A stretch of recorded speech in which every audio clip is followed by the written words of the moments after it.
O frio de Stalingrado, onde o metal se estilhaça com a geada e homens morrem nas armadilhas de fogo de seus próprios tanques. O tenente Kovalev perde um amigo numa explosão terrível e percebe: o regulamento é uma sentença de morte. Ele inventa um truque onde o tanque não freia, mas entra em derrapagem, espalhando pânico entre os alemães. Um fato terrível. As tripulações queimavam em segundos sem saber desse segredo. E que cálculo escandaloso permitiu reverter as leis da física em combate? No vídeo, vocês verão detalhes intrigantes daquelas noites de reparos e horrores no gelo. Mas a descoberta mais cruel aguarda no final. Como essa ideia salvou não apenas a ele, mas exércitos inteiros, mudando a história da guerra. Assistam até o fim. Janeiro de 1943. Região da fábrica Outubro Vermelho. Aquilo não é uma cidade. É um amontoado de concreto, vergalhões e tijolos congelados que os cartógrafos, por hábito, chamam de ruas. A temperatura do ar caiu para 25 graus negativos. O metal tine de frio. O lubrificante nas transmissões engrossa, transformando-se em um piche viscoso. O tenente Sokolov não morreu porque era covarde. Ele morreu porque era um aluno exemplar. Observa o blindado dele através de uma fenda na parede de tijolos de um galpão destruído. O T-34 de Sokolov, com as esteiras rangendo, rasteja para fora da esquina de um prédio administrativo semi-destruído. O motor ruge em baixa rotação, cuspindo nuvens de fumaça cinzenta que congelam instantaneamente no ar gélido. O tanque se move estritamente de acordo com o regulamento de serviço de combate das tropas blindadas. O piloto posiciona o chassi para tiro direto. O comandante dá a ordem: curta! A máquina dá um solavanco. As embreagens se soltam. As esteiras travam. 28 toneladas de inércia arrastam o chassi para frente sobre o gelo batido. A suspensão Christie, famosa por sua maciez, aqui prega uma peça cruel. O bico do tanque mergulha e depois é arremessado para cima. É o balanço inevitável de uma frenagem brusca. O artilheiro dentro da torre pressiona a testa no apoio da mira, tentando enquadrar o alvo na retícula que dança como louca. Ele precisa esperar. Esperar a parada total das oscilações do chassi. 1 segundo. 2 segundos. 3 segundos. Esses 3 segundos são uma sentença de morte. O artilheiro alemão na torre do Panzer IV, modificação F2, não espera. Ele está de tocaia, 300 metros rua abaixo, protegido por uma pilha de vigas retorcidas. Sua máquina está imóvel. Seu canhão já está apontado para o ponto onde se supõe que o tanque soviético aparecerá. Ele não precisa lutar contra a inércia. Ele não precisa esperar a hidráulica do recuo se acalmar. Ele simplesmente aperta o pedal de disparo. O clarão da boca do canhão se funde com o som do impacto. O projétil de 75 mm vence a distância em frações de instante. Ele entra na lateral do T-34 de Sokolov, exatamente sob a base da torre, no ponto mais vulnerável, onde ficam os tanques de combustível. Não houve ricochete, nem faíscas. Apenas um som surdo e úmido, como uma faca entrando na carne. Num instante, as escotilhas se escancaram sob a pressão de uma tempestade de fogo vinda de dentro. A detonação da munição arranca a torre de várias toneladas e a arremessa no calçamento como uma lata de conserva vazia. A tripulação nem teve tempo de perceber que estava morta. O rádio, um segundo antes cheio de comandos, é cortado por um chiado estático. Baixo o binóculo. As lentes embaçaram com minha respiração. Ao meu lado, o piloto da minha tripulação, Sargento Pilipenko, limpa as mãos com uma estopa. Suas mãos estão pretas de óleo e vermelhas de frio. A pele nos nós dos dedos está rachada, a sujeira entranhada nas fissuras. Ele olha para a carcaça em chamas do blindado de Sokolov sem medo, mas com uma angústia sombria e animalesca. Nós dois conhecemos a mecânica do que aconteceu. Não é uma guerra de heróis. É um problema matemático, no qual fomos superados. O terceiro na semana. A voz de Pilipenko soa abafada, como se viesse debaixo da terra. Camarada tenente, eles mapearam o cruzamento. Tem referências lá. Setores de tiro. Nós aparecemos como alvos no estande de tiro. Parou, queimou. Ele tem razão. A tática alemã em combates urbanos é impecável. Eles transformaram as ruínas de Stalingrado num sistema de armadilhas mortais. Eles conhecem nossas instruções. Sabem que o tanque soviético não pode fazer tiro visado em movimento. Não temos estabilizadores de canhão. Para atirar, precisamos parar. Para parar no gelo, precisamos de tempo. E é exatamente nesse intervalo, quando o piloto luta com as alavancas e o artilheiro com o labirinto do ouvido interno, que o alemão mete um projétil na nossa lateral. No quartel-general do batalhão, localizado no porão de um galpão intacto, cheira a umidade, mofo e tabaco barato. O comandante de batalhão Beliaev anda de um canto a outro. Seu rosto está cinza de insônia, os olhos inflamados. Sobre a mesa, um mapa desdobrado, coberto de marcas vermelhas e azuis a lápis. A linha de frente passa diretamente pelos galpões da fábrica. Por que pararam, Kovalev? Beliaev não grita, mas em sua voz ressoa um aço prestes a se romper. A ordem era tomar a rua central. Sokolov foi. Sokolov queimou. E seu pelotão continua no abrigo. Covardia? Física, camarada major, respondo. Minha voz é seca, desprovida de emoções. Aqui não há lugar para justificativas. Sokolov agiu conforme o regulamento. Parada para tiro. Tempo de amortecimento das oscilações do chassi. 4 segundos. Tempo de reação do artilheiro alemão na Tucaia. 1,5 segundos. Perdemos por 2,5 segundos. É uma eternidade. Nessa distância, a blindagem não salva. O canhão de cano longo do Panzer IV nos atravessa. Beliaev para bruscamente. Ele soca a mesa, fazendo a lâmpada de querosene pular. As sombras se agitam nas paredes úmidas de tijolo. Eu não dou a mínima para os seus segundos, ruge ele. Eu não dou a mínima para a física. Temos uma ordem do Estado-Maior do Exército. Expulsar o inimigo do quadrante 1240. Se não tomarmos essa rua, os alemães trarão canhões de assalto e cortarão nossa defesa até o Volga. Amanhã, ao amanhecer, você liderará o que restou da companhia no ataque, pelo regulamento, com a infantaria montada na blindagem. E se você parar ou recuar, eu pessoalmente te fuzilo na frente da tropa, por não cumprimento de missão de combate. Olhe para o mapa. Quadrante 1240. Um estreito corredor de pedra coberto por uma camada de gelo. À esquerda e à direita, paredes cegas dos galpões da fábrica. À frente, uma bateria camuflada de canhões antitanque e tanques inimigos enterrados. Ir para lá seguindo as regras significa enfiar a cabeça no laço voluntariamente. Permissão para me retirar, camarada major? Pergunto. Beliaev respira com dificuldade. Ele entende que está nos enviando para o matadouro. É um oficial experiente, marchou da fronteira até o Volga. Mas sobre ele pesa uma ordem, e sobre a ordem pesa o tribunal. Ele não tem escolha. E eu? Vá, Kovalev. Prepara as máquinas. Verifica as baterias. Quero que peguem como relógios de manhã. Saio do porão abafado para o ar gélido. O vento traz uma neve granulada que corta o rosto como uma lixa fina. O estrondo da artilharia não cessa nem por um minuto, mas o ouvido há muito aprendeu a filtrar esse ruído, percebendo-o como ruído de fundo. Importa apenas a mudança de ritmo. Agora o ritmo é constante, metódico. Os alemães batem na travessia. Caminho para os abrigos, onde nossos blindados estão escondidos. 3 tanques T-34 restantes. 3 tripulações. 12 homens que amanhã devem morrer por causa de um visto num relatório.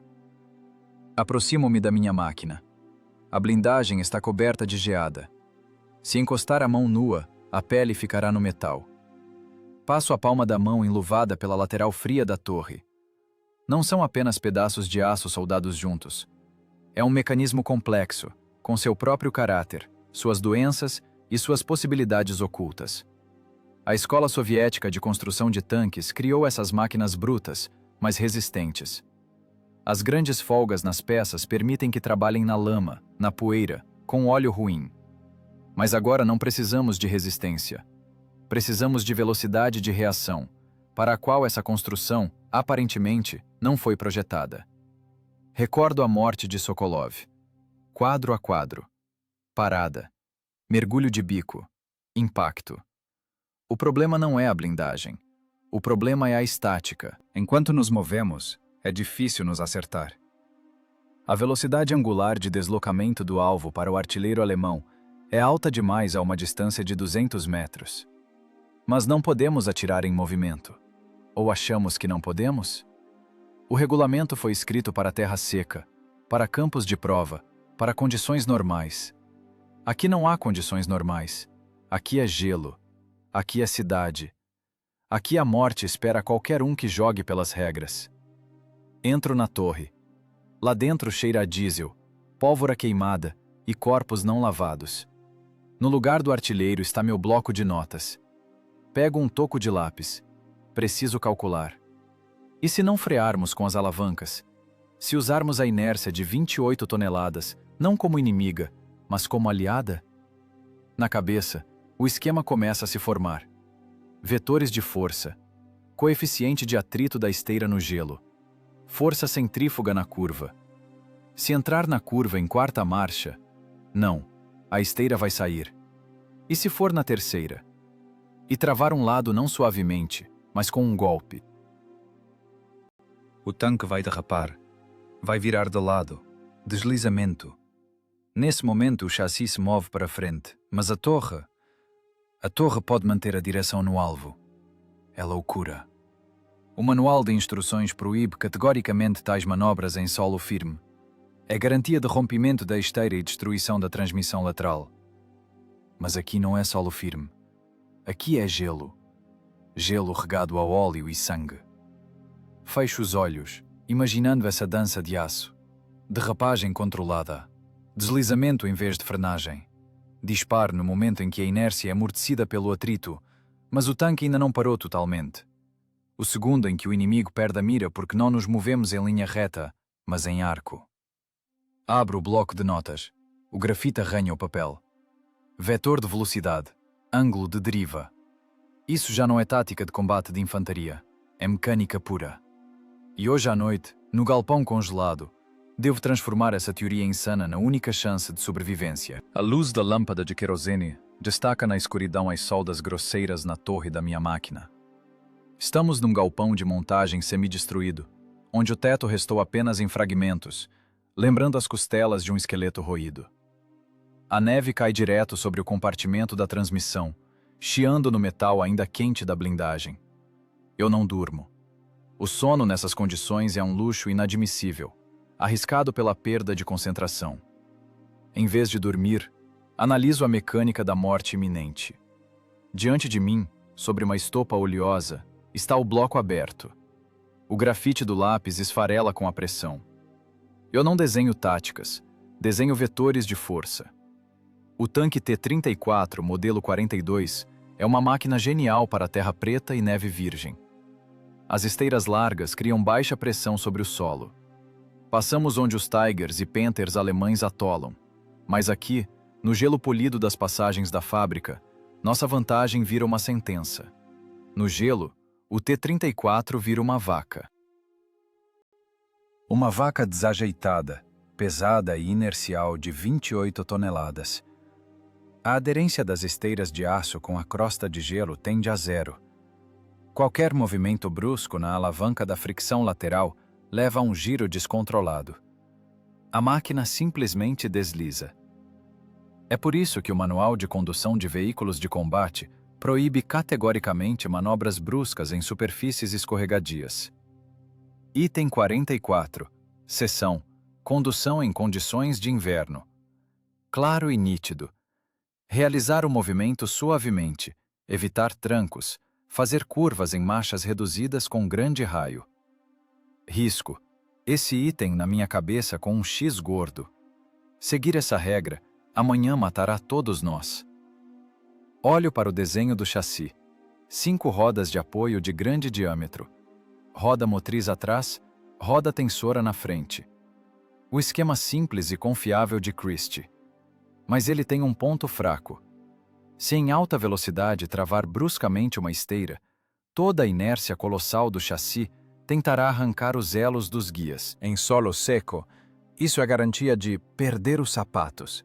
A esteira sai, as rodas batem no chão, o tanque vira um alvo imóvel e a tripulação vira cadáveres.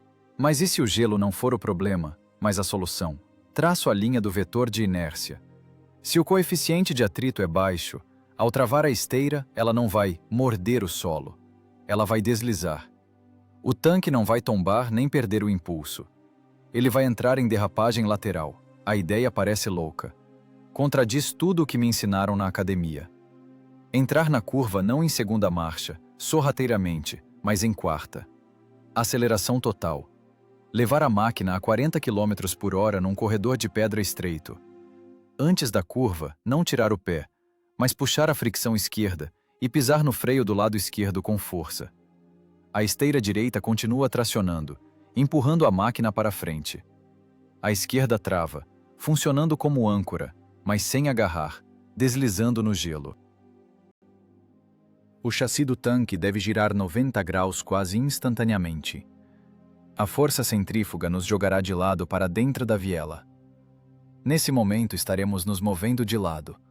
Mas a torre... Se o artilheiro girar a torre antecipadamente contra o sentido da rotação do chassi, no momento da derrapagem, o canhão estará apontando direto para o inimigo. É uma equação com 3 incógnitas. Os pinos das esteiras aguentarão? O artilheiro conseguirá a tempo? E o principal, não vamos nos esborrachar na parede do galpão vizinho? Camarada tenente, o que o senhor inventou?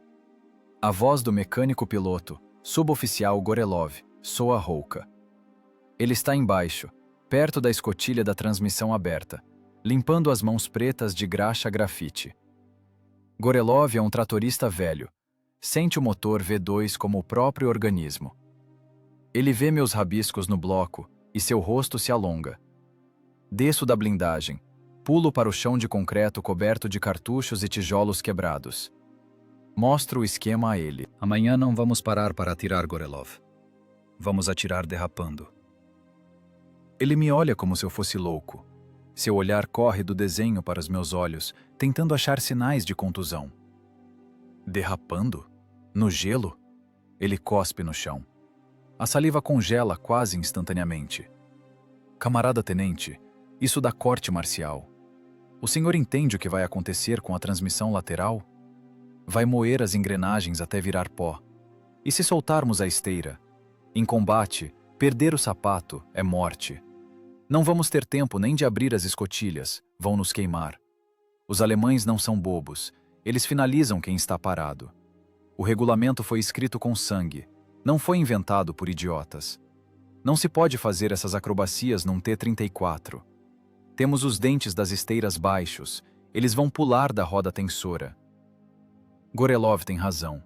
Do ponto de vista de um mecânico, estou propondo o estupro da máquina. Estou propondo forçar 500 cavalos de potência a trabalhar para rasgar o metal. O regulamento foi escrito para preservar a máquina até o combate. Respondo rispidamente. Minha voz ecoa nas paredes vazias do galpão. E minha tarefa é preservar a tripulação no combate. Você viu o Sokolov? Ele fez tudo conforme a instrução. Onde ele está agora? Queimando no cruzamento junto com o rádio-operador e o municiador. Os alemães têm tudo na mira lá. Cada metro. Eles sabem onde vamos pisar no freio. Eles esperam esse momento. Assim que você tirar o pé do acelerador para parar e mirar, você é um cadáver. Chego bem perto dele. Gorelov cheira a álcool e medo, mas acima de tudo, a cansaço. Não temos escolha, suboficial. Ou arriscamos o ferro, ou garantimos a entrega das nossas vidas. Preciso de uma derrapagem controlada. Entrada em quarta marcha. Travamento brusco. A inércia deve nos arrastar para fora da mira deles. Enquanto o alemão gira suas manivelas tentando pegar um alvo deslizando, nós já teremos atirado. Gorelov fica em silêncio. Olha para as próprias mãos. para os nós dos dedos esfolados. Depois desvia o olhar para as esteiras do tanque. Placas maciças de aço, polidas pela neve e lama. Cada elo pesa mais de 10 quilos. Não é apenas uma corrente, é a espinha dorsal do tanque. Estou pedindo para ele quebrar essa espinha para sobreviver. Em quarta, murmura ele. Que rotação vou ter que manter? 1800? O motor vai urrar. Eles vão nos ouvir a 1 quilômetro. Que ouçam. Que se preparem para receber um tanque que sai da esquina e freia. Mas nós vamos sair voando de lado, como um disco de hóquei no gelo. Gorelov balança a cabeça, mas veja em seus olhos uma centelha de desafio profissional. É um desafio à sua perícia. Fazer o que é considerado impossível. Segurar 28 toneladas de aço à beira da catástrofe. Se a esteira soltar, eu pessoalmente esgano o senhor, camarada tenente, se não morrer queimado antes, diz ele sombrio. Mas os pinos das esteiras precisam ser verificados. E a tensão afrouxada. Um pouquinho, para ter folga. Se esticarmos conforme o regulamento, como uma corda de violão, vai arrebentar com certeza no impacto lateral. Mas se dermos uma folguinha, pode ser que aguente. Ele já está trabalhando. Já aceitou essa lógica insana. O cálculo de engenharia venceu o medo da instrução. Afrouxe. Concordo com um aceno. E verifique as embreagens. Elas têm que agarrar com força mortal. Se deslizarem, vamos bater na parede. Passamos o resto da noite no inferno gelado dos reparos. O som das marretadas nos pinos das esteiras é abafado pela canhonada da artilharia. Preparamos a máquina não para um combate, mas para uma acrobacia. Para um número mortal sob a cúpula do céu de Stalingrado, onde em vez de rede de segurança a terra congelada, e em vez de aplausos, projéteis perfurantes. Subo novamente na torre e olho pelo periscópio. O vidro está turvo, esverdeado. Através dele, o mundo parece subaquático. Amanhã esse mundo tentará nos esmagar. Mas eu tenho um plano. Eu tenho a física. E tenho uma tripulação pronta para violar as leis do bom senso por uma chance em 1000.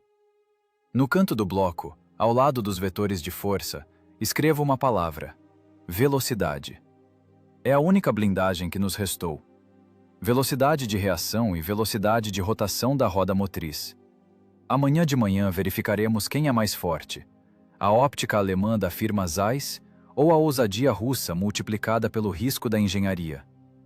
O amanhecer se aproxima. O céu a leste fica cinzento, tingindo-se da cor de uma atadura suja. O frio aperta. O metal do tanque começa a tinir de tensão, como se pressentisse que terá de suportar cargas não previstas pelos projetistas da fábrica de Kharkov. Estamos prontos. O motor V234 ruge atrás da divisória blindada, devorando diesel e ar. Dentro do tanque, esse som não é ouvido. É sentido com todo o corpo, como uma vibração que faz os dentes começarem a esfarelar. Saímos para uma caçada solitária. Não é um ataque. É um experimento de laboratório, onde o preço do fracasso será a nossa cremação instantânea. O mecânico piloto Gorelov engatou a terceira marcha. As esteiras moem com um estalo o gelo granulado misturado com pó de tijolo. Avançamos pela viela que leva à praça em frente ao galpão número 4.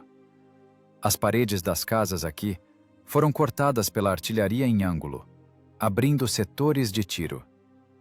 Olho pelo visor do comandante. O mundo na ocular treme, borrando-se numa névoa cinza-branca. À frente, o cruzamento.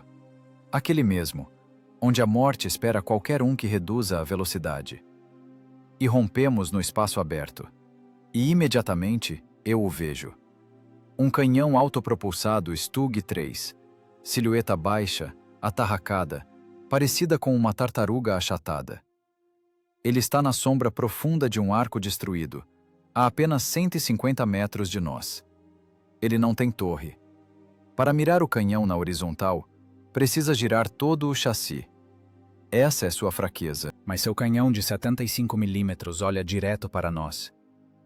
O instinto berra com voz alucinada. Freia! Ré! A memória muscular exige puxar as alavancas, travar as esteiras e tentar recuar. É um reflexo martelado por anos de estudo. Mas se pararmos, o artilheiro alemão apertará o gatilho antes que consigamos piscar. Acelera! Grito no laringofone, sobrepondo-me ao rugido do diesel e ao meu próprio medo. Quarta marcha! Fricção esquerda, puxa! Com força! Gorelov não discute. Nesse momento ele não é humano. É um atuador hidráulico cumprindo um comando. Sinto o tanque pular para frente, como se tivesse levado um chute de uma bota gigante. As rotações do motor disparam até o limite. A fumaça dos escapamentos fica preta. Gorelov puxa a alavanca esquerda até o fim. Simultaneamente, pisa no freio do lado esquerdo. A física assume o comando. 28 toneladas de metal, correndo a 40 km por hora, de repente perdem o ponto de apoio à esquerda. A esteira direita continua girando furiosamente, empurrando a máquina para frente. A esquerda trava totalmente. Em solo seco, essa manobra arrancaria as rodas dos eixos e nos esmagaria contra a blindagem dentro do compartimento de combate. Mas aqui é gelo. O tanque não vira. Ele é arrastado. O corpo da máquina começa a girar em torno do eixo vertical com uma velocidade monstruosa. Somos arremessados para o lado. A força centrífuga me prensa contra a parede da torre.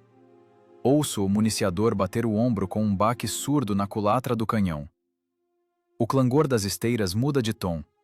Agora não é um tec-tec, mas um guincho de metal deslizando no metal. Estamos indo de lado, de flanco para o blindado alemão. No visor, vejo o cano do Stug se mexer. O artilheiro alemão entra em pânico. Ele está acostumado a seguir um alvo que anda em linha. Ele sabe calcular a antecipação horizontal, mas ele não consegue calcular a trajetória de um objeto que, ao mesmo tempo, avança, gira e desliza de lado. A velocidade angular do nosso deslocamento excede a velocidade de giro da casamata pesada dele. Ele gira os volantes de mira, mas nossa silhueta foge de seu retículo mais rápido do que seu canhão consegue virar. Fogo! Comando, assim que a cruz da minha mira, dançando num ritmo louco, coincide por uma fração de segundo com a lateral cinza do blindado inimigo.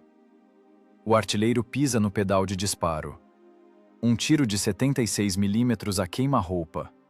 Dentro da torre explode uma bola de fogo, instantaneamente substituída pela fumaça acre dos gases da pólvora. O estrondo é tal que se fica surdo por um instante.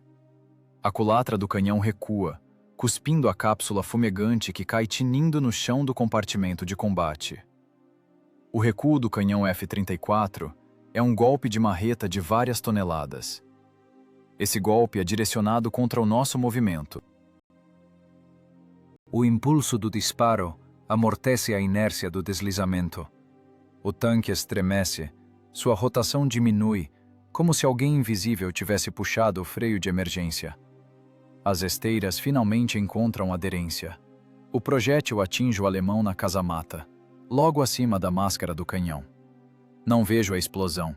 Vejo apenas um feixe de faíscas e uma nuvem negra saindo das escotilhas deles. Vamos sair! Para a direita! Para a viela! Rouquejo. Gosto de sangue na boca. Mordi a língua ao bater no visor. Gorelov solta a fricção esquerda e alinha a máquina.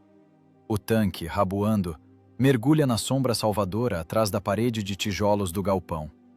Passamos pela zona de perigo 3 segundos antes do que um projétil de resposta poderia explodir lá, se o alemão ainda estivesse vivo. Dentro da máquina há um cheiro pesado, mistura de pólvora queimada, óleo aquecido e suor humano, que brota instantaneamente assim que a adrenalina baixa. As mãos do artilheiro tremem quando ele pega um novo projétil. Meus joelhos tremem tanto que mal consigo ficar em pé no piso da torre. Não foi um combate. Foi uma briga de rua, onde venceu quem bateu primeiro com um soco inglês. Violamos todas as leis da tática e da operação técnica. Fizemos uma jamanta de 30 toneladas dançar no gelo como uma bailarina leve. Olho para o painel de instrumentos. A temperatura do óleo rasteja para a zona vermelha. O motor está superaquecido pelo trabalho em rotações máximas. Mas estamos vivos. E a transmissão, contra todo o bom senso, não se despedaçou. Inteiros. Ouço a voz de Gorelov nos fones. Em sua voz, uma mistura de descrença e êxtase selvagem. Camarada tenente, as esteiras estão no lugar. Não perdemos os sapatos. É o primeiro pirueta do balé de Stalingrado. Provamos que a física trabalha para quem não teme suas leis. A máquina alemã, criada para a guerra correta, perdeu para a máquina russa que foi forçada a trabalhar além do limite do possível. Mas isso é só o começo. Um truque bem-sucedido ainda não é um sistema. Agora preciso explicar ao Estado-Maior por que não morri queimado, como prescrito pelo regulamento, mas voltei com a vitória, violando uma ordem direta sobre as regras de combate. O quartel-general do batalhão me recebe não com fanfarras, mas com um ar pesado e viciado, onde paira a expectativa de um fuzilamento. Aqui, sob as abóbadas do porão de concreto, a guerra se transforma de estrondo e fogo, em linhas secas de relatórios e gráficos de perdas. O Major Beliaev está sentado à mesa, soterrado por mapas. Ele não olha para mim. Olha para o relatório sobre o estado técnico das máquinas. Você é idiota, Kovalev? Sua voz é baixa, mas nesse silêncio há mais ameaça do que na explosão de uma bomba. Fico em posição de sentido. Meu uniforme está ensopado de suor e fuligem. As mãos tremem de tensão, mas mantenho as costas retas. Missão cumprida, camarada major. Canhão autopropulsado inimigo destruído. Sem baixas. Máquina operacional. Beliaev levanta a cabeça lentamente. Em seus olhos vejo não a alegria da vitória, mas a fúria fria de um homem responsável por cada parafuso na unidade a ele confiada. Operacional? Ele joga uma folha de papel na mesa. É o relatório do subcomandante técnico. Você tem superaquecimento das embreagens laterais. O desgaste dos pinos das esteiras é tal como se tivesse marchado 500 quilômetros em 1 hora. Os mecânicos dizem que você puxava as alavancas como se quisesse arrancar a transmissão pela raiz. Isso é sabotagem, tenente. Em tempo de guerra, chama-se traição. É sobrevivência, respondo. É um circo, ruge Beliaev, saltando da cadeira. A sombra de sua figura se quebra na parede de tijolos. Não estamos aqui para fazer truques, estamos em guerra. O regulamento foi escrito com sangue, Kovalev. Está lá preto no branco. Tiro em paradas curtas, movimento suave. E o que você aprontou? Patinação artística numa máquina de 28 toneladas? Você tem noção de que se a esteira tivesse soltada no setor de tiro, eu nem mandaria o guincho te buscar? Eu daria a tripulação como perda em combate por estupidez do comandante. Dou um passo em direção à mesa. É uma quebra de hierarquia, mas agora não se trata de patentes, e sim de matemática. Tiro do porta-mapas meu bloco de notas. Aquele mesmo, com vetores e fórmulas. Permissão para relatar, camarada major. Beliaev fica em silêncio, respirando pesadamente. Ele olha para meus desenhos com nojo, como se fosse heresia. Olhe para os números. Aponta o dedo para os cálculos. O tempo de vida de um tanque imóvel no cruzamento das ruas no quadrante 1240 é de 3 minutos. É a estatística dos últimos 3 dias. Sokolov viveu 2. Os alemães mapearam cada tijolo. Qualquer parada é 100% de probabilidade de acerto. O projétil de 75 mm atravessa nossa lateral. Não temos blindagem contra os canhões de cano longo deles. Viro a página. E agora a dinâmica. Se o tanque se move em derrapagem lateral, a velocidade angular de deslocamento do alvo excede a capacidade dos mecanismos de mira do canhão alemão. Eles simplesmente não conseguem girar as manivelas a tempo. A probabilidade de acerto cai para 10%. E olhe lá, se for um ricochete acidental. Você propõe transformar o batalhão de tanques numa companhia de balé? Beliaev estreita os olhos. Você tem ideia da qualificação que essa manobra exige? Nossos pilotos são tratoristas de kolkhozes. Eles puxam as alavancas com as 2 mãos. E você quer que eles façam drift como pilotos de corrida? Vão arrebentar as esteiras na primeira curva.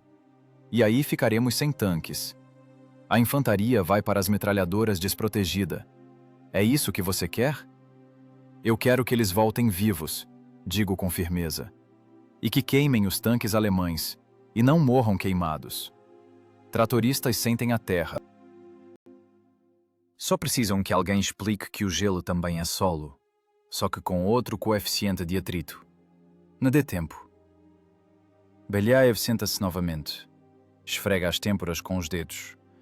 É um militar da velha guarda, acostumado à ordem, à tática linear, à previsibilidade. Mas ele também vê as carcaças fumegantes dos nossos blindados nas ruas. Entende que os métodos antigos não funcionam aqui. Demos com a testa na parede, e essa parede não se quebra com ataque frontal. No canto do porão pinga a água de um cano. Ping, ping, ping. Cada gota conta os segundos da nossa vida. Quanto tempo? Pergunta o comandante, com voz surda. Um dia. 24 horas. Preciso de todas as tripulações restantes e do campo de provas no pátio dos fundos da fábrica. E carta branca para gasto de combustível e peças. Belyaev me olha com um olhar longo e pesado. Ele pesa os riscos. De um lado, o tribunal por violação de ordens e danos ao equipamento. Do outro, a chance de cumprir uma missão de combate que parece impossível. Você tem 24 horas, Kovalev, diz ele finalmente. A voz soa como uma sentença. Amanhã, ao amanhecer, os alemães planejam um contra-ataque. A inteligência relata a concentração de blindados no setor G. Se seus patinadores não os pararem, se uma única máquina parar por esteira solta ou embreagem queimada, eu pessoalmente te levo a julgamento. E acredite em mim, o batalhão penal vai parecer o paraíso. Ele empurra uma folha de papel e uma caneta para mim. Escreva um termo de responsabilidade. Assumo toda a responsabilidade pelo estado técnico das máquinas de combate a mim confiadas. Para eu ter um papel para o promotor. Pego a caneta. Os dedos não dobram, mas escrevo com firmeza. Cada letra é uma assinatura na minha própria sentença. Mas é também uma permissão para viver. Permissão para quebrar as regras em nome da vitória. E mais uma coisa, Kovalev. Belyaev me para na saída. Se isso funcionar, serei o primeiro a escrever a recomendação para a medalha. Mas se não, melhor não voltar. Queime no tanque. Será mais honesto. Saio do quartel-general. O vento bate no rosto. 24 horas. 1440 minutos. É infinitamente muito para um combate, mas ridiculamente pouco para ensinar homens a violar as leis da física. Caminho até as máquinas. As tripulações fumam, sentadas na blindagem. Eles me veem e se calam. Esperam a ordem. A ordem para morrer conforme o regulamento, ou a ordem para fazer algo impossível. Formar, comando. A voz falha, rouca. Mecânicos, verificar a tensão das esteiras. Afrouxar 2 dentes. Comandantes de blindados, até mim. Vamos aprender física. Nos olhos deles vejo perplexidade. Afrouxar as esteiras? É suicídio. Mas nessa perplexidade há uma centelha de esperança. Eles entendem que estou oferecendo algo mais do que apenas a morte pela pátria. Estou oferecendo a chance de enganar essa morte. O tempo começou a correr. O pátio da fábrica, cheio de entulho e neve, vira sala de aula. Só que em vez de carteiras aqui há alavancas e periscópios, e em vez de régua, chave inglesa. Começamos a corrida contra o tempo, onde o prêmio é a vida, e a multa pelo erro é o aviso de falecimento. O campo de provas nos fundos da fábrica é um nome pomposo para um terreno baldio, cheio de escória, tijolo quebrado e vergalhões retorcidos. Não há pistas demarcadas ou salas de aula. Só há gelo, paredes de concreto dos galpões e 5 tripulações que me olham como se eu fosse um louco. Meia-noite. A temperatura cai. O vento do Volga penetra até os ossos, mas ninguém sente frio. Dos motores aquecidos das 5 máquinas sobe um calor pesado e oleoso. O ar treme com o estrondo dos diesels trabalhando em marcha lenta. A tarefa é simples. Grito para superar o barulho dos motores. Aceleração até 30. Referência: aquela pilha de vigas. Entrada na curva. Travamento do lado. Giro de 90 graus. Tiro no alvo simulado. Saída da derrapagem. Vamos! A tripulação do sargento Volkov vai primeiro. Seu mecânico piloto, um rapaz novo dos reforços, aperta as alavancas com força demais. Vejo isso até através da blindagem, pelo jeito que a máquina se sacode. O tanque ruge, arranca do lugar, ganha velocidade. Mas bem antes da curva, os nervos do mecânico falham. Ele instintivamente tira o pé do acelerador. Erro. Em vez de deslizar, ocorre um impacto. A esteira, perdendo a inércia, morde o solo. O tanque mergulha de bico, a traseira derrapa, mas não suavemente, e sim aos trancos. Ouve-se um terrível ranger de metal. Os dentes das esteiras escapam da coroa da roda motriz. A máquina morre, com o canhão enfiado na parede. Corremos até lá. Volkov sai da escotilha, rosto branco. O mecânico treme. A esteira? Pergunto curto. No lugar, camarada tenente. Mas parece que empenou os pinos. Quase perdemos o sapato. Você tirou o pé? Não pergunto. Constato o fato. Você ficou com medo. O tanque são 500 cavalos. Se você solta as rédeas, eles te pisoteiam. Pé no fundo. A inércia é seu único salvador. Se não tem velocidade, não tem deslizamento. Se não tem deslizamento, tem impacto. E impacto quebra metal. As 3 horas seguintes viram um trabalho forçado. Não é treinamento, é violência contra a técnica e as pessoas. Aprendemos a quebrar reflexos. O organismo exige frear diante do obstáculo, e eu os forço a acelerar. O ar se enche de palavrões, cheiro de fitas de freio queimadas e diesel. As tripulações estão espremidas como limões. A direção do T-34 não tem assistentes hidráulicos. Para puxar a alavanca da embreagem lateral, é preciso uma força de 30 quilos. Para puxar o freio de fita, ainda mais. E isso precisa ser feito bruscamente, com um golpe. Depois da 10ª tentativa, as mãos dos mecânicos sofrem cãibras.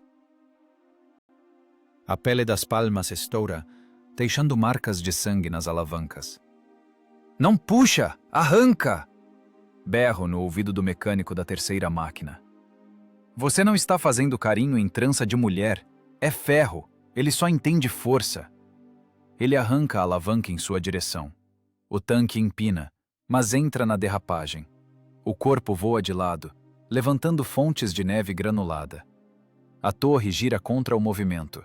O cano aponta para o alvo, uma velha caldeira enferrujada. Fogo! O estalo do disparo seco. O tanque para, tendo descrito um arco perfeito. Assim mesmo! Bato no ombro do mecânico. Sentiu? Ele concorda com a cabeça, respirando pesadamente. O suor inunda os olhos, misturando-se com a sujeira no rosto. Como num trenó, camarada tenente, só que mais assustador. Às 3 da manhã, o campo de provas vira uma pista de patinação. O gelo está polido pelas esteiras até brilhar como espelho. Balanceamos no limite. Uma tripulação acaba perdendo o sapato. A esteira sai da roda tensora com um estrondo parecido com o desabamento de uma casa. Gastamos 40 minutos preciosos no reparo. Na escuridão, à luz de lanternas de bolso, 10 homens com alavancas e marretas recolocam a fita de várias toneladas. Os dedos congelam no metal. A xingação é tanta que parece derreter a neve. Mas ninguém reclama. Todos entendem. Melhor perder as esteiras aqui do que a vida amanhã de manhã. Isso é a aula de gelo. Aqui não há notas. Aqui só há o critério, vivo ou morto. Ensino-os a ouvir a máquina. O tanque fala com a tripulação na linguagem das vibrações. Se a esteira começa a patinar, uma tremedeira fina percorre o chão. Se o motor engasga, muda a tonalidade do uivo da turbina. Se você tiver medo, ela vai parar. Digo aos tanquistas reunidos em círculo durante uma breve pausa para fumar. Fumamos, escondendo a brasa dos cigarros nas mangas. O tanque sente a insegurança. A mão tremeu na alavanca, a embreagem patinou, a derrapagem falhou, a lateral ficou exposta. Se acreditar na física, ela vai deslizar. Vocês têm que virar parte da transmissão. O sistema nervoso de vocês tem que se conectar à caixa de câmbio. Ao amanhecer, das 5 tripulações, 3 dominam o truque. As outras 2 não conseguiram superar o medo. Eles tiram o pé, eles freiam. A psicologia da autopreservação se mostra mais forte que a ordem. Eu os afasto do grupo de manobra. Irão no segundo escalão, como suporte de fogo. É cruel, mas honesto. No gelo não há lugar para dúvidas. As 3 máquinas que passaram na seleção estão alinhadas. As laterais arranhadas, as rodas quentes do atrito, mas estão inteiras. Olho para os meus homens. Parecem fantasmas. Olhos fundos, rostos pretos de fuligem. Não dormem há mais de um dia. Seus músculos estão tão cheios de ácido lático que cada movimento causa dor. Mas em seus olhares apareceu algo novo. É o olhar do predador, que percebeu que não é mais a presa. Antes entravam no tanque como numa caixa de ferro que os protegia com blindagem. Agora, olham para o tanque como uma arma que eles controlam. Entenderam que 28 toneladas de aço podem dançar. Abastecer. Comando. A voz rouca, as cordas vocais rompidas pelos gritos. Verificar munição. Carga total de perfurantes. Explosivos, não levar. Não haverá infantaria lá. Só blindados. Os mecânicos entram nas máquinas. Movimentos econômicos, precisos. Nenhuma correria. O cansaço cortou tudo o que era supérfluo, deixando apenas a função. Aproximo-me da minha máquina. Gorelov dorme, sentado no lugar do piloto, com a cabeça apoiada nas alavancas. Bato na blindagem. Ele abre os olhos instantaneamente. Não há sono neles. Há prontidão. Como estão os pinos, suboficial? Segurando, camarada tenente. Verifiquei. A folga está normal. Ainda tem graxa. Prepare-se. Começa em 1 hora. O amanhecer sobre Stalingrado surge vermelho sangue. A fumaça dos incêndios cobre o sol. Em algum lugar longe, na região de Mamayev-Kurgan, os katyushas começam a trabalhar. A terra estremece. Mas nosso trecho do fronte ainda está em silêncio. A calmaria antes da tempestade. Os alemães aquecem os motores de seus quatros e Stugs, preparando-se para um ataque padrão. Esperam que hajamos como sempre, linearmente, previsivelmente. Eles estão errados. Saímos para as posições iniciais. 3 tanques, 3 bólidos da morte. Transformamos a noite em treino para transformar a manhã em massacre. O cálculo de engenharia acabou. A teoria foi testada no campo de provas. Agora começa o exame, que será aplicado pelo inimigo, e não haverá recuperação. Coloco o capacete com fones. O laringofone gela o pescoço. Pelotão, ouvir meu comando. Trabalhamos na variante gelo. Não manter distância, cada um por si, mas num ritmo único. Entrada na zona de combate em velocidade máxima. Nos fones, cliques de confirmação. 3 curtos, entendido. Os motores urram. Começamos a mover. As esteiras mordem o gelo. Não vamos para morrer. Vamos para deslizar. Os alemães vieram pontualmente às 8h00. Pontualidade é a segunda religião deles depois da supremacia racial. Nós os esperávamos. Ouvíamos o zumbido pesado e grave deles a 1 quarteirão daqui. Não é um apoio de infantaria comum. O som dos motores Maybach é inconfundível. É a elite. 4º Batalhão de Tanques, equipado com máquinas de edição especial. No meu periscópio surgem as silhuetas. Panzer IV, modificação F2. Canhões de 75 mm de cano longo com freios de boca. Essas armas são capazes de furar a blindagem frontal de um T-34 a 1,5 km de distância. Aqui, no saco de pedra, as distâncias são reduzidas a 100 metros. Isso significa que qualquer contato é mortal. A blindagem aqui é apenas papel. Só a geometria do movimento salva. Elas avançam em cunha, ocupando o cruzamento com confiança. Conhecem seu trabalho. Os tanques param, bloqueando as ruas. As torres giram, os canos escaneiam as ruínas. Criam uma zona da morte, um setor varrido por fogo cruzado. A tática deles é a espera. Sabem que os russos virão no contra-ataque. Esperam que mostremos o nariz, hesitemos e paremos para atirar. É uma armadilha. Uma tocaia perfeitamente planejada para ases. Mas eles esperam aquele tanque sobre o qual leram em seus manuais. Não esperam a nós. Atenção, pelotão. Falo no laringofone baixo, como se tivesse medo que me ouvissem através da blindagem. Trabalhamos no esquema pêndulo. O primeiro vai, o segundo, preparar. Gorelov solta a embreagem. O motor urra, chegando às proibitivas 2.000 rotações. Saímos da rua lateral não de frente como de costume, mas quase de lado. O tanque entra numa derrapagem controlada profunda. A esteira esquerda travada, a direita girando loucamente, tirando faíscas do paralelepípedo. O corpo da máquina virado a 45 graus em relação ao vetor de movimento. Para o artilheiro alemão do tanque líder, isso é um choque. Ele vê um alvo que viola as leis da física. Seu cérebro, treinado para antecipação linear, dá pane. Ele tenta pegar a gente na mira. Gira a manivela da torre. E aí entra em vigor a regra que calculei à noite. A velocidade angular do nosso deslizamento é maior que a velocidade de rotação do motor elétrico da torre do Panzer. O cano dele atrasa. Ele fisicamente não consegue nos alcançar. A cruz da mira dele pende no vazio, atrás da nossa traseira. Fogo! Nosso tiro soa como um estalo de chicote. Atiramos em movimento, no momento de deslizamento máximo. O projétil sai quase a queima-roupa. Distância, 70 metros. O tanque alemão estremece. O perfurante entra na lateral dele, bem debaixo da torre, arrancando o anel de rolamento. A explosão da munição acontece instantaneamente. A torre de várias toneladas é arremessada para o ar e cai ao lado, fumegando como uma ponta de cigarro. Não paramos. O recuo do canhão amortece a inércia da derrapagem. Gorelov engata a marcha imediatamente e joga a máquina numa nova curva, agora para a direita, saindo da linha de tiro do segundo alemão.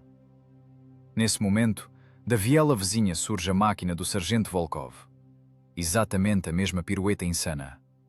O granizo de neve voa como uma parede, tapando a visão do inimigo. Volkov passa zunindo pelo adversário atordoado, girando como um peão. Os alemães não veem um tanque, veem um burrão. Abrem fogo desordenado. Os projéteis esmigalham paredes de tijolos, ricocheteiam no calçamento, vão para o céu. Nenhum acerto no chassi. Não há no que acertar. O alvo não fica parado nem um segundo.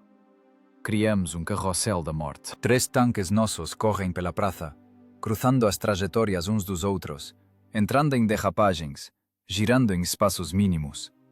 É o caos, mas um caos controlado. O rádio alemão explode em pânico. Meu rádio-operador intercepta fragmentos de frases na frequência aberta. Eles são loucos, não são tanques, são fantasmas malditos. Não consigo mirar. O alvo se move erraticamente. Setor A, ajudem. Onde atirar? Eles estão em toda parte. Eles se acostumaram a guerrear com máquinas.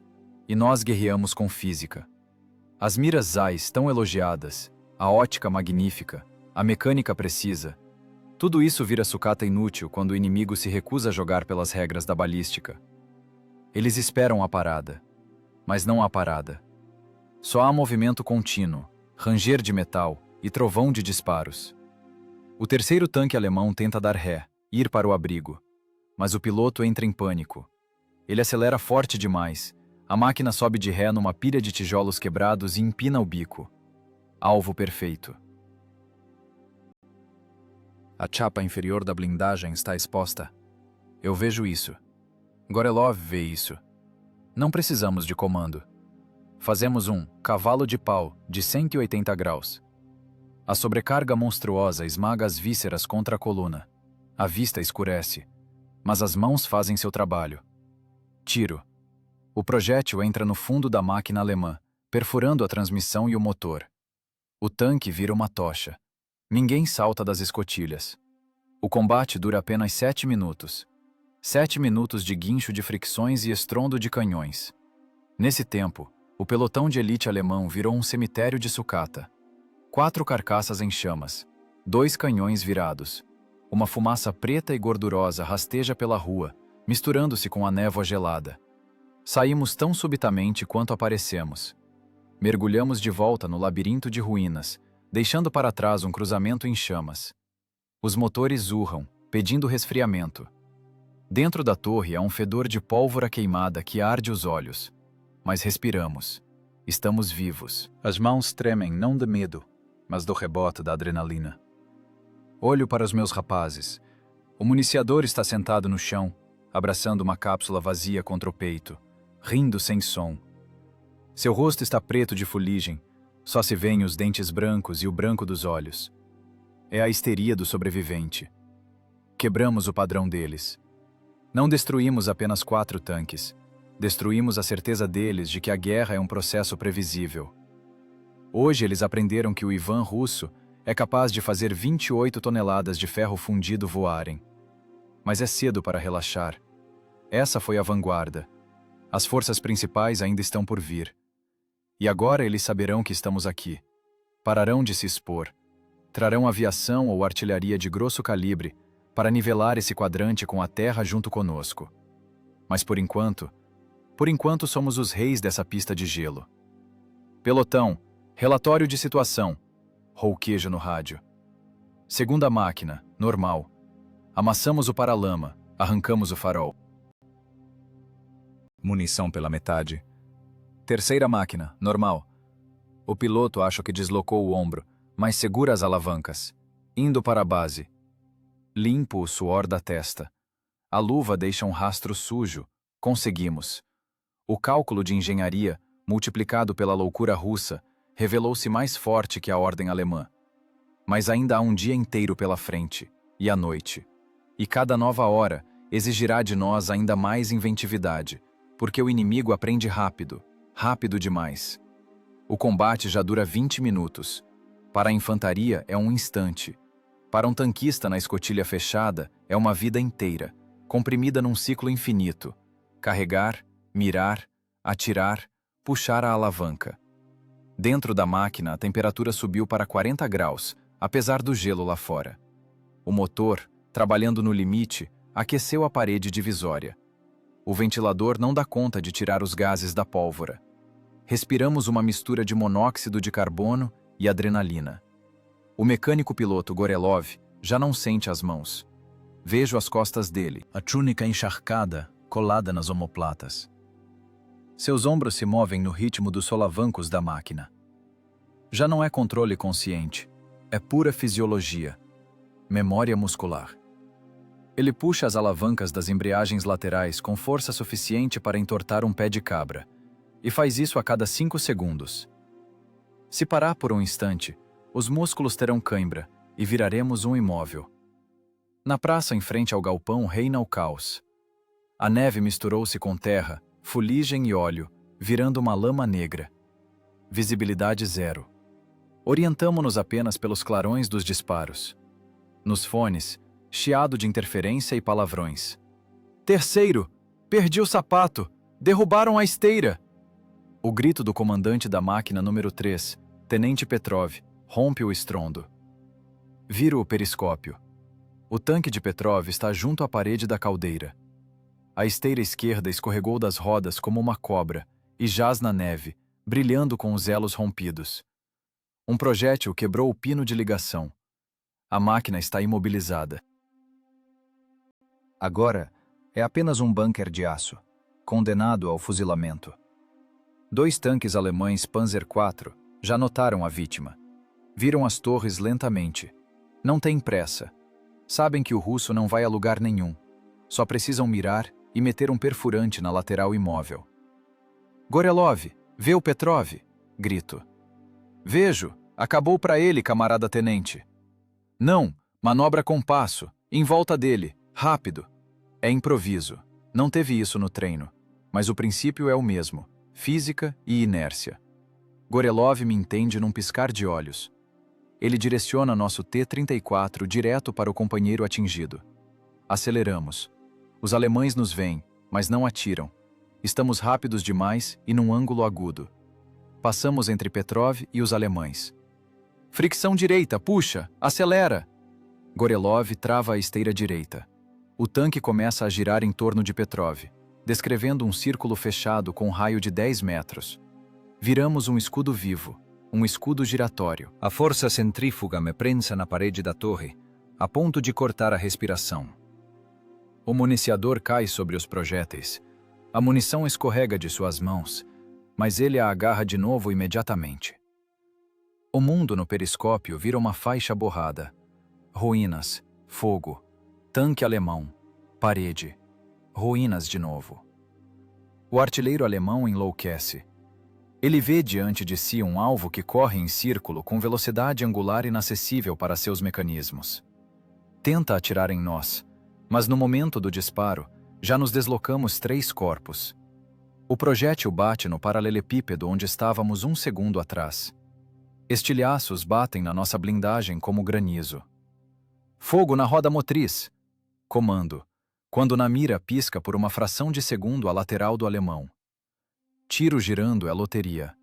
Mas dessa vez ganhamos. O projétil acerta o alemão na parte rodante. A roda motriz se estilhaça. O tanque alemão dá um tranco e gira, expondo a traseira para a máquina de Volkov, que surge da fumaça do outro lado. Volkov não erra. Um tiro no compartimento do motor põe um ponto final. Continuamos girando. Gorelov mantém o compasso, sem baixar a rotação. O motor uiva numa nota próxima do rompimento do metal. O óleo na transmissão ferve. Mas cobrimos Petrov, enquanto a tripulação dele atira parada. O segundo tanque alemão tenta nos contornar, mas cai sob fogo cruzado. Nós os prendemos no alicate de caos. Eles não entendem onde é a frente e onde é a retaguarda. Para eles, a morte vem de todos os lados ao mesmo tempo. Os tanques russos não ficam em linha. Estão em toda parte. O estrondo do combate cessa subitamente, como se alguém tivesse desligado o disjuntor. Resta apenas o estalo do metal queimando e o uivo do nosso ventilador. Gorelov solta as alavancas. A máquina dá um tranco e para. O silêncio pressiona os ouvidos como algodão pesado. Abro a escotilha. O ar frio invade a torre, queimando os pulmões. Examino o campo de batalha. 8 fogueiras negras. 8 máquinas da Wehrmacht transformadas em sucata. Torres arrancadas, canos enterrados na terra, fumaça densa e gordurosa saindo das escotilhas. É o trabalho de 3 tripulações em 20 minutos. Terceiro, como estão? Pergunto no laringofone. Vivos! A voz de Petrov treme. O piloto está contundido, o rádio-operador ferido por estilhaços da blindagem. Mas vivos. Obrigado, comandante. Se não fosse o carrossel de vocês... Conseguem consertar? Temos elos. Vamos emendar. Precisamos de uns 40 minutos. Vocês têm 10. Os alemães não são idiotas. Vão cobrir esse quadrante com morteiros. Escorrego pela blindagem para baixo. As pernas falham. Aproximo-me de Gorelov. Ele está sentado na beira da escotilha, com os braços pendurados. Suas mãos tremem tanto que ele não consegue tirar um cigarro do maço. Pego o meu, acendo, coloco entre os dentes dele. Ele traga fundo, com avidez, até tossir. Teve medo, suboficial? Pergunto. Não, camarada tenente. Não deu tempo de ter medo. As mãos tinham medo, mas a cabeça calculava. Olho para nossa máquina. As laterais estão picadas de estilhaços, a tinta queimada, o paralama esquerdo arrancado com tudo. Mas a blindagem está intacta. Nenhuma perfuração completa. Os ricochetes deixaram sulcos profundos, mas não nos mataram. O ângulo de encontro do projétil com a blindagem durante o deslizamento sempre resultava muito agudo. A física nos salvou, onde a espessura do aço seria impotente. As perdas do pelotão são apenas ferro, óptica quebrada, esteiras rompidas, rodas empenadas. As pessoas estão inteiras. Essa é a principal estatística da guerra. Ferro a fábrica faz novo. Gente não se faz. Recolher troféus. Comando, embora não tenha forças nem para levantar o braço. Documentos, mapas, tudo o que sobrou nas máquinas alemãs. E vamos embora. O show acabou. A neve continua caindo, cobrindo lentamente as manchas negras de fuligem. O gelo de Stalingrado sob nossas esteiras ficou ainda mais escorregadio, com o óleo e anticongelante derramados. Mas agora sabemos, o gelo não é uma sentença, é um habitat. E aprendemos a respirar nele. O silêncio pós-combate ensurdece mais que um ataque de artilharia. Os ouvidos, acostumados ao rugido de 1000 cavalos de força e ao estrondo de canhões de 76 milímetros, recusam-se a perceber a ausência de som. Na cabeça, um zumbido fino e agudo. São os capilares rompidos nos tímpanos pela mudança de pressão. Motores desligados. Agora só se ouve o metal esfriando. Estalos, estalidos, batidas surdas dentro dos compartimentos do motor. 28 toneladas de aço se contraem no frio de 20 graus negativos, liberando o calor acumulado na batalha. Sobre as persianas das transmissões, o ar quente tremula, distorcendo a perspectiva das ruínas. Estamos parados junto às nossas máquinas. As pernas moles não se sustentam. As tripulações escorregaram para a neve. Alguém sentado direto na esteira, alguém encostado na blindagem, tentando conter a tremeveira nas mãos. Não é medo, é ressaca. A bioquímica do organismo queimou todos os recursos e agora o corpo exige pagamento por aqueles 20 minutos de tensão sobre-humana. Force-me a levantar. Preciso inspecionar a máquina. É um reflexo de engenheiro. Primeiro avaliar os danos, verificar os componentes, entender qual preço o mecanismo pagou pela sobrevivência da tripulação. Passo a mão enluvada pela lateral esquerda. A blindagem está morna. Não há um lugar intacto nela, só cicatrizes. A tinta queimou e levantou bolhas, mas são feridas superficiais. Eis um sulco profundo de meio metro, rastro de um perfurante alemão. Entrou de raspão, arrancou a camada superior de aço cimentado e ricocheteou. Paro e olho para esse rastro. Se estivéssemos parados, esse projétil teríamos atravessado, transformando a tripulação em carne moída. Mas estávamos deslizando. O ângulo de encontro do projétil com a blindagem mudou. Em vez de 90 graus, o alemão teve 30. A energia cinética não furou o metal, mas escorregou nele, como uma gota d'água no óleo. A física funcionou. O cálculo estava certo. A parte rodante sofreu mais. As bandas de borracha nas rodas de apoio estão rasgadas em pedaços.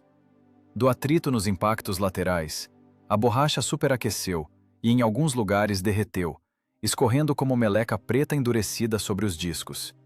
Os dentes das esteiras estão polidos como espelho. Em alguns elos vêem-se microfissuras, fadiga do metal pelas cargas extremas de tração.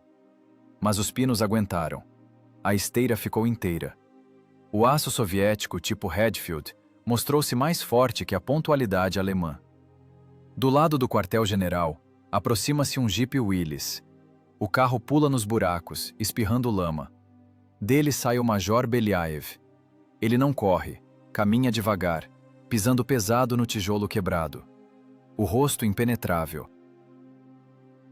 Para 10 passos do meu tanque. Olha para os tanques alemães em chamas. 8 colunas de fumaça preta sustentam o céu cinza. É o cemitério da elite da Panzerwaffe. Depois desvia o olhar para nós, para os 3 T-34 sujos, chamuscados, mas vivos. Ele esperava ver uma vala comum. Provavelmente já tinha preparado o discurso fúnebre e a lista de óbitos. Mas vê vencedores. Isso quebra a visão de mundo dele. Beliaev se aproxima do meu tanque. Tira a luva e com a palma nua toca aquele rastro de ricochete na lateral. Ele entende de balística. Vê que não é milagre, é geometria. Depois baixa o olhar para o gelo. Toda a praça em frente ao galpão está rabiscada pelas marcas das nossas esteiras. Não são linhas retas de manobras táticas, é um emaranhado louco. Curvas, espirais, laços, círculos cruzados.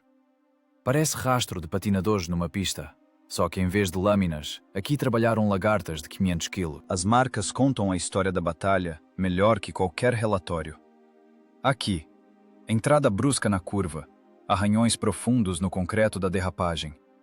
Ali, o compasso, um círculo perfeitamente plano em volta do companheiro atingido. Acolá, 8, com o qual confundíamos os artilheiros alemães. Belyaev olha longamente para esses desenhos. Depois levanta a cabeça e me olha nos olhos. No olhar dele não há a rigidez do regulamento. Há outra coisa. Respeito misturado com perplexidade. Relate, tenente, diz ele baixo. Missão cumprida, camarada major. Quadrante 1240 limpo. O inimigo perdeu 8 unidades de blindados. Perdas de pessoal, 0. Perdas de material. Solicitamos troca das bandas de rodagem e reparo corrente da transmissão. Belyaev solta um riso nasal. Tira a cigarreira, me oferece um cigarro. Minhas mãos estão sujas de óleo e fuligem. Pego com cuidado para não sujar a túnica dele. Ele me dá fogo. Vi o combate de binóculo do posto de observação, diz ele, soltando a fumaça. Primeiro achei que a direção de vocês tinha quebrado, que tinham perdido o controle das máquinas, e depois vi os alemães queimando. Ele faz uma pausa, olhando os mecânicos começarem a mexer nas rodas, quebrando o gelo acumulado com alavancas. Você violou 13 itens do regulamento de combate e 5 parágrafos da instrução de operação, Kovalev. Por isso eu deveria te mandar para a corte marcial. Você transformou o equipamento de guerra em acessório de circo. Fico calado. Sei que ele tem razão. Pela letra da lei, sou um criminoso. Arrisquei patrimônio do Estado. Mas vencedores não são julgados, continua Belyaev. Especialmente vencedores vivos. Ele olha novamente para o gelo cortado, para as linhas curvas que salvaram nossa vida. Em seu rosto curtido e duro, aparece um sorriso estranho, econômico. O sorriso de quem viu o impossível virar fato. Você não é tanquista, Kovalev, diz ele balançando a cabeça. Você é patinador artístico. Não soa como insulto. Na boca dele é o maior elogio. O reconhecimento de um profissionalismo de outra ordem. Permissão para continuar o reparo, camarada major? Pergunto. Repare. Vai receber as peças sem fila. E... Ele cala por um segundo, olhando bem nos meus olhos. Escreva a instrução. Que instrução? Aquela pela qual você guerreou agora. Como arrebentar embreagens e continuar vivo. Como deslizar com 28 toneladas. Esquemas, cálculos, ângulos. Tudo o que você tem nesse bloco. Quero na minha mesa até de manhã. Se esse circo funciona, então vamos abrir turnê por todo o fronte. Ele se vira e vai para o carro, as costas retas, mas o passo ficou mais leve. Ele não leva consigo avisos de morte, mas vitória e esperança. Fico junto ao tanque, fumo, olhando as carcaças fumegantes dos inimigos. Patinador. Que seja. Se patinação artística no gelo regado a sangue ajuda a salvar a vida dos meus rapazes, eu vou dançar. Ouviram, pessoal? A voz de Gorelov vem da escotilha do piloto. Ele mexe lá embaixo, verificando as hastes. O comandante autorizou. Então vamos viver mais um pouco, responde Volkov da máquina vizinha. Não recebemos medalhas. Não nos prometeram patentes. Deram-nos algo mais valioso. Deram-nos o direito de guerrear fora do padrão. Permitiram-nos pensar. Permitiram usar a física como arma. Fumo até o filtro, jogo a bituca na neve. Ela chia e apaga. O frio começa a entrar por baixo da túnica suada. Fim da pausa, comando.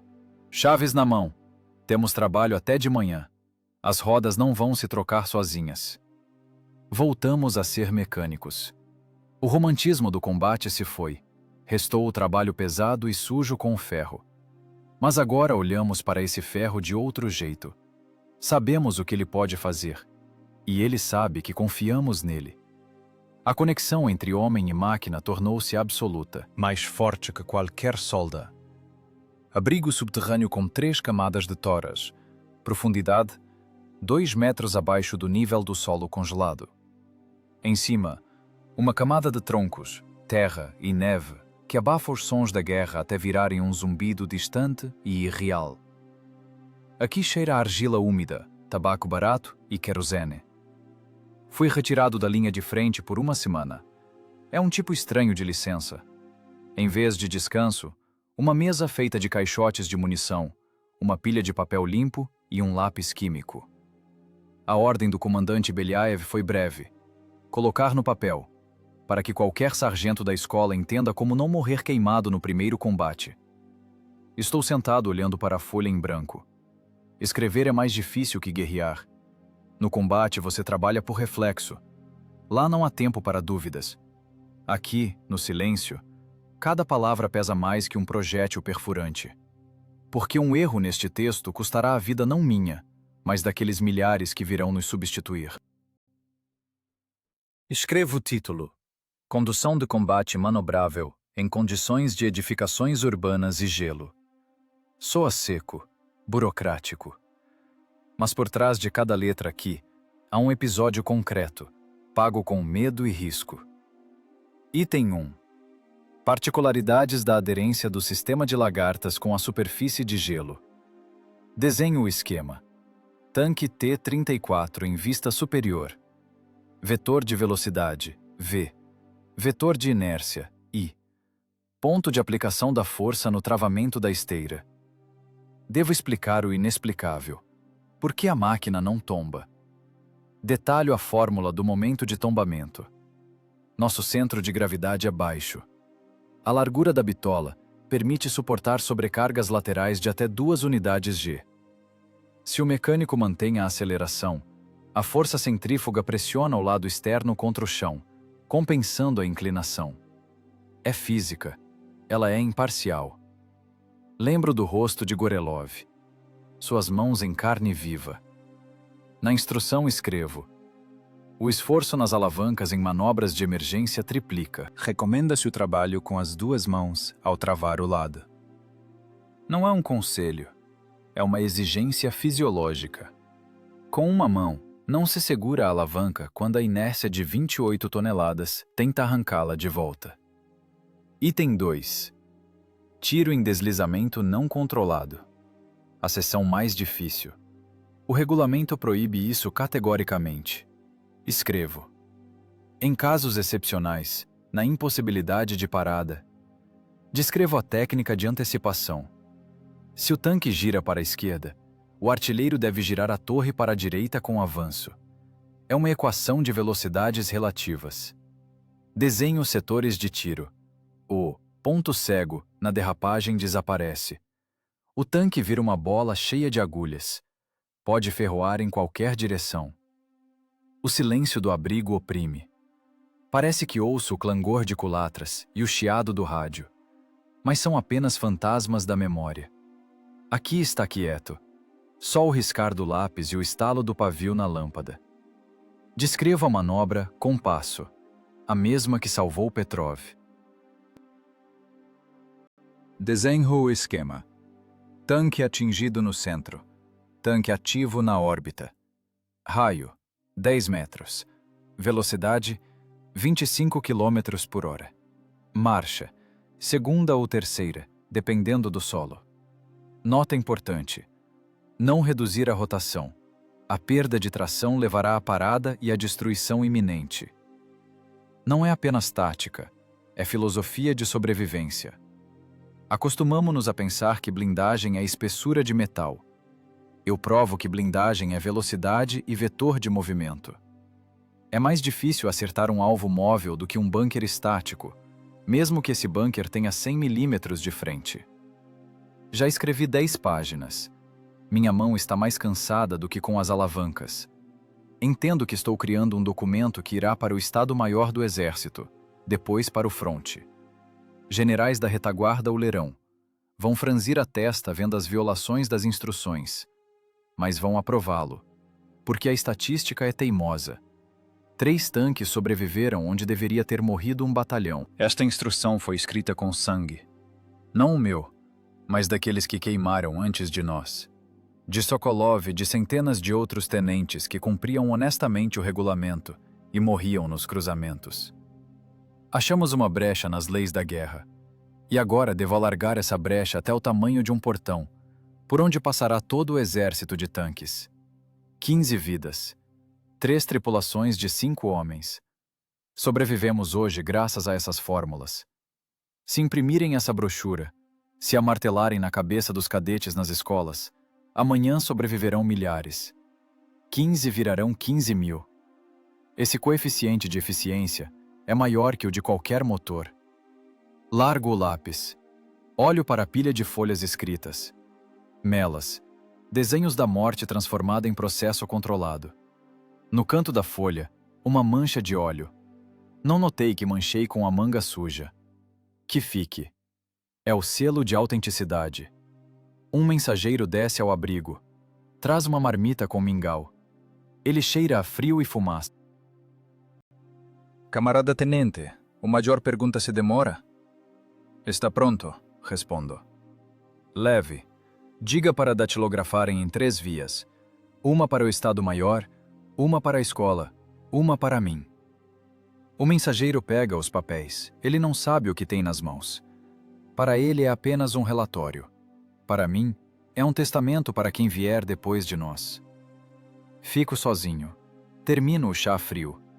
Amanhã volto para a formação. De novo frio, de novo estrondo, de novo cheiro de queimado. Mas agora, tenho um sentimento de dever cumprido de outro tipo. Não apenas destruí o inimigo, transmiti a experiência. A guerra se ganha não só com heroísmo. Heroísmo é frequentemente consequência do erro de alguém. A guerra se ganha com tecnologia. E se nossa tecnologia é a loucura colocada sobre lagartas, então faremos dessa loucura o padrão. Deito no catre, cubro-me com o capote. Diante dos olhos ainda estão os vetores de força. Φ igual a m vezes a. Lei de Newton. A única lei que não pode ser revogada por ordem do Comandante Supremo. Mas pode ser usada. E aprendemos a fazer isso. Amanhã essas folhas virarão apostila. O texto será batido à máquina, multiplicado no mimeógrafo. Os desenhos serão refeitos a nanquim. E em algum lugar perto de Kursk ou Berlim, um jovem tenente, lendo essas linhas, não pisará no freio antes do tiro. Ele pisará no acelerador. E voltará vivo para casa. Essa é a minha maior vitória. Não os Panzers queimados, mas aqueles que não queimarão nos nossos T-34. Fecho os olhos. O silêncio do abrigo finalmente se torna tranquilo. A apostila de sangue está terminada. Posso dormir. Ano de 1975. Hangar de treinamento da Escola Superior de Comando de Tanques. Sob as abóbadas de alumínio corrugado, ecoa o som. O cheiro aqui é outro. Em 43 cheirava a queimado, sangue e petróleo bruto. Aqui cheira a tinta fresca, óleo sintético e ozônio dos aparelhos elétricos funcionando. Caminho ao longo da formação.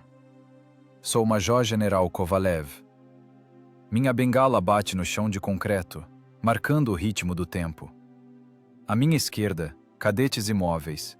Uniforme novo, postura impecável, nos olhos uma confiança que beira a arrogância. À direita, máquinas novas. Tanques T-72 Ural. São obras-primas da engenharia. 125 milímetros de fúria de alma lisa. Carregador automático, que expulsou da torre o 4º membro da tripulação, substituindo mãos humanas por hidráulica e eletromecânica impecáveis. Telêmetros a laser, computadores balísticos, estabilizadores de armamento em 2 planos. Paro na máquina líder. Coloco a mão na blindagem fria, coberta por saias de borracha e tecido. Essa máquina inteligente sabe calcular sozinha as correções de vento, temperatura da carga, desgaste do cano. Ela perdoa erros. Se o piloto der um tranco na alavanca, o estabilizador manterá a mira no alvo. Se o artilheiro tremer, a eletrônica suavizará o solavanco. Os cadetes olham para mim. Para eles sou um fóssil. Um homem da era em que as miras eram óticas e a transmissão se trocava na marretada. Respeitam minhas patentes, mas acreditam em seus instrumentos. À vontade. Minha voz soa abafada no enorme recinto. Cadete Ivanov, um passo à frente. Um rapaz jovem dá um passo. Rosto aberto, inteligente. Aluno nota 10 em combate e política. Diga, Ivanov, o que é o principal num tanque moderno? Pergunto. O sistema de controle de fogo, camarada Major-General. A capacidade de atingir o alvo no primeiro tiro a uma distância de até 2.000 metros em qualquer hora do dia. Ele responde pelo livro. Claro, correto. Sente-se, Ivanov. Nota 10. Dou um riso curto. E agora me escutem. Viro-me para a formação. 300 pares de olhos. 300 futuros oficiais a quem amanhã confiarão a técnica mais complexa, custando milhões de rublos. O tanque de vocês é um computador sobre lagartas. Vê no escuro. Atira com mais precisão que um sniper. É mais rápido do que podíamos sonhar. Mas essa máquina tem um defeito. Ela é previsível. Começo a andar na frente da tropa. A bengala bate no concreto. Todos esses estabilizadores e computadores foram criados para enquadrar a guerra nas instruções, para excluir o acaso, para tornar o combate um processo matematicamente exato. Vocês apertam um botão, o laser mede a distância. Vocês alinham a marca, o canhão aponta. É maravilhoso. Enquanto o inimigo jogar pelas mesmas regras. Paro na frente de Ivanov. Mas o inimigo também lê as instruções de vocês. Ele sabe o tempo de ciclo do seu carregador automático. Sabe os pontos cegos dos seus visores. Sabe que sua eletrônica não permitirá que você atire se os sensores decidirem que a inclinação é excessiva. E ele vai esperar exatamente esse momento. Lembro de Stalingrado, janeiro de 43. O gelo, escorregadio como vidro. Em 43 não tínhamos lasers, continuo. Não tínhamos estabilizadores. Nosso canhão olhava para onde o chassi olhava, se freássemos. Pelo regulamento, éramos cadáveres. As miras alemãs Zeiss eram melhores que as nossas. Os canhões deles eram mais precisos. Por todos os cálculos, deveríamos ter queimado no primeiro minuto de combate. No hangar reina o silêncio. Até o zumbido das lâmpadas fluorescentes parece ensurdecedor. Mas sobrevivemos. E vencemos. Sabem por quê? Porque transformamos o defeito em arma. Forçamos a física a trabalhar contra a instrução. Vejo a expressão dos rostos mudar. O ceticismo dá lugar ao interesse. O tanque T-72 não permitirá que vocês entrem em derrapagem controlada. Suas esteiras com articulação de borracha e metal seguram a estrada com força total. Sua transmissão com servo hidráulico não deixará vocês travarem o lado com um golpe. A máquina protege vocês do acidente. Mas às vezes, para sobreviver no combate, é preciso criar um acidente. Uma catástrofe controlada. Vou até o quadro com esquemas táticos, pego o giz, desenho um vetor. Aquele mesmo, de 43. Vence não quem tem a blindagem mais grossa ou a mira mais inteligente. Vence quem pensa mais rápido que o microchip. Quem está pronto para violar a proibição para ganhar meio segundo de vantagem. Seu computador balístico calcula a trajetória do projétil. E vocês devem calcular a trajetória do pensamento do inimigo. Jogo o giz na bandeja. Uma nuvem de pó branco pousa na minha farda. O cálculo de engenharia não é apenas saber como o mecanismo funciona. É saber onde fica o limite da sua resistência. E estar pronto para ultrapassar esse limite. Em Stalingrado, guerreávamos em máquinas que, para os padrões modernos, eram tratores com canhões. Mas fizemos esses tratores dançarem no gelo. Chamávamos isso de drift. Os alemães chamavam de loucura, e a história chamou de tática. Olho novamente para Ivanov. Não rezem para a eletrônica, filho. Um dia o laser queima, o estabilizador trava, a óptica quebra, e então sobrará apenas você e 40 toneladas de ferro. E se você ficar esperando a dica da luzinha no painel, você queima. Você tem que sentir a máquina com a medula espinhal. Tem que estar pronto para fazer o que não está no manual. Aceno com a mão, dispensando a formação. Dispensados. Para as máquinas. Estudar o material. E lembrem-se, a instrução é a base. A vitória é a superestrutura que vocês constroem sozinhos, com seu risco e seu cálculo. Os cadetes correm para as escotilhas. Começa o barulho, zumbido de acionamentos, comandos. A vida continua. A nova geração domina novas alavancas. Saio do hangar para a rua. O sol de outono brilha forte, mas não esquenta. A alameda leva à entrada principal. Lá, num pedestal de granito, está ele. O tanque T-34 modelo 42. Está recém-pintado de verde parada. As rodas contornadas de branco. O cano erguido para o céu, como numa saudação eterna. Parece um brinquedo, comparado àqueles monstros que estão no hangar. Pequeno, anguloso, apertado. Aproximo-me do pedestal. Apoio-me na bengala. Para todos que passam, é um monumento, um símbolo, um pedaço da história. Para mim, é um ser vivo que parou apenas por um segundo. Olho para as esteiras, elos de aço, cobertos de verniz preto. Parecem estáticos, encravados no concreto. Mas eu lembro como eles deslizavam. Lembro desse som, o guincho do metal no gelo que fazia o sangue gelar. Na minha memória surge a imagem, o cruzamento cinzento, a fumaça e nós, voando de lado numa nuvem de pó de neve.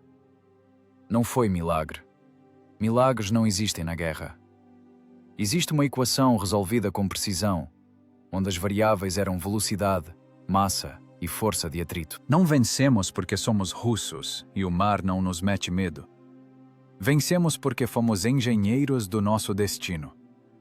Pegamos a realidade precária, gelo, frio, motor fraco, e recalculamos a favor.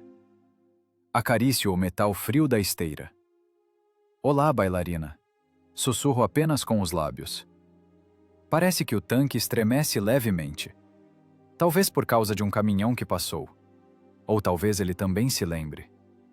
Neste mundo, onde agora reinam lasers, radares e satélites, uma coisa permanece imutável: o homem. O homem encurralado. O homem a quem as circunstâncias proíbem sobreviver. E que, apesar de tudo, encontra a solução. Fora do padrão. Arriscada. A única correta. Esse é o nosso motto perpétuo. Não o diesel V2, não a turbina a gás, mas a capacidade do soldado russo de transformar uma situação sem saída num problema de engenharia e resolvê-lo. Ajeito o cap.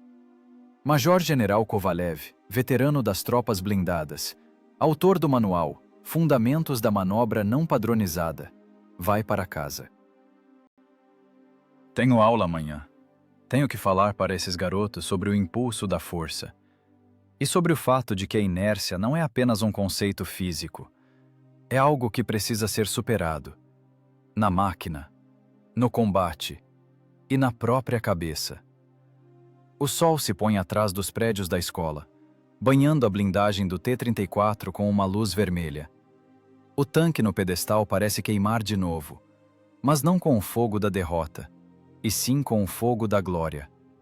Ele está firme. Não desliza mais. Ele chegou.